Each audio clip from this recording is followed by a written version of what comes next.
வீட்டில் இட்லி தோசை மாவு இல்லாத டைமில் உடனடியாக செய்கிற மாதிரி நல்ல டேஸ்டான ஹெல்த்தியான தோசை எப்படி செய்யுதுன்னு பார்க்கலாமா. இப்போ பவுல் வச்சுக்கலாமா. இந்த கப்பில் 2 கப்பு கோதுமை மாவு எடுத்துருக்கேன், இதை சேர்த்துக்கலாம். கூடவே 5 ஸ்பூன் அளவுக்கு ரவா சேர்த்துக்கலாம். 1/2 ஸ்பூன் அளவுக்கு ஜீரகம், 3 சிட்டிக்கு அளவு பெருங்காயம் சேர்த்துக்கலாம். இதெல்லாம் சேர்த்துட்டு நல்லா மிக்ஸ் பண்ணிவிடுங்க. இந்த அளவுக்கு நல்லா கிளறி விட்டுருங்க ஃபஸ்ட்டு. இப்போ இது கூடவே நான் 1 கேரட் எடுத்திருக்கேன், இதை திருகிக்கலாம். பாருங்கம்மா, 1 கேரட் நல்லா திருகிட்டோம். இந்த அளவுக்கு நல்லா திருகல் போட்டுருங்க.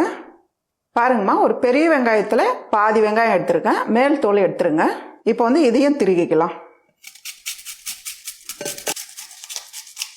பாருங்கம்மா, வெங்காயமும் இந்த அளவுக்கு நல்லா திருகி எடுத்துக்குங்க. கேரட்டு வெங்காயமும் நல்லா திருகி இந்த அளவு மிக்ஸ் பண்ணிவிடுங்க. இது கூடவே பொடியை நறுக்கின கொத்தமல்லி கொஞ்சம் ஒரு 1/2 கைப்பிடி அளவுக்கு எடுத்துருங்க. இந்த அளவுக்கு நல்லா பொடியை கட் பண்ணிவிடுங்க. தேவையான அளவு உப்பு சேர்த்துடலாம்.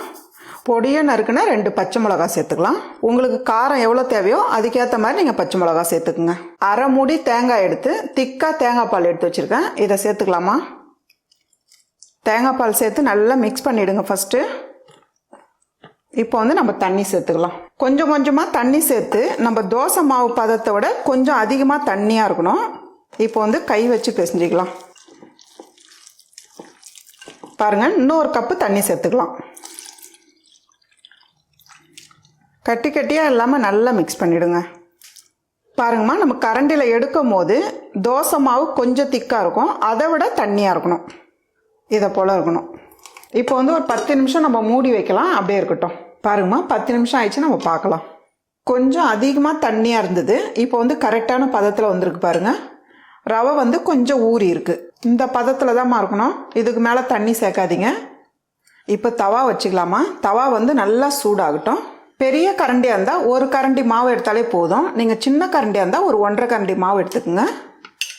நான் 1 கரண்டி மாவு எடுக்கிறேன். நடுவில் அப்படி ஊற்றிட்டு மெலிசாக அப்படியே தேய்ச்சி விடுங்க.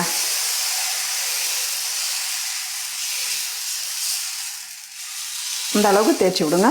இப்போ எண்ணெய் எடுத்து மேலவே சேர்த்துருங்க. இப்படி மேலே அப்படியே சேர்த்துருங்க. ஒரு பக்கம் நல்லா செவந்து வரணும், அதுக்கப்புறம் தான் திருப்பி விடணும். ஏன்னா தோசை ரொம்ப சாஃப்டாக இருக்கும் தேங்காய் பால் சேர்த்துக்கிறதுனால. நல்லா வெந்ததுக்கப்புறம் நீங்கள் திருப்பி விடணும்.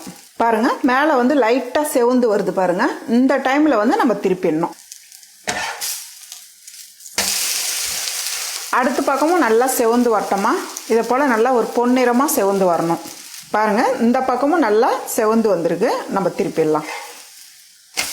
அவ்வளோதாம்மா, உடனடியாக டேஸ்டான ஹெல்த்தியான dosa ready. This video is sponsored by BuyMode shopping app. BuyMode e-shopping application is the one of the online shopping app now available on Play Store.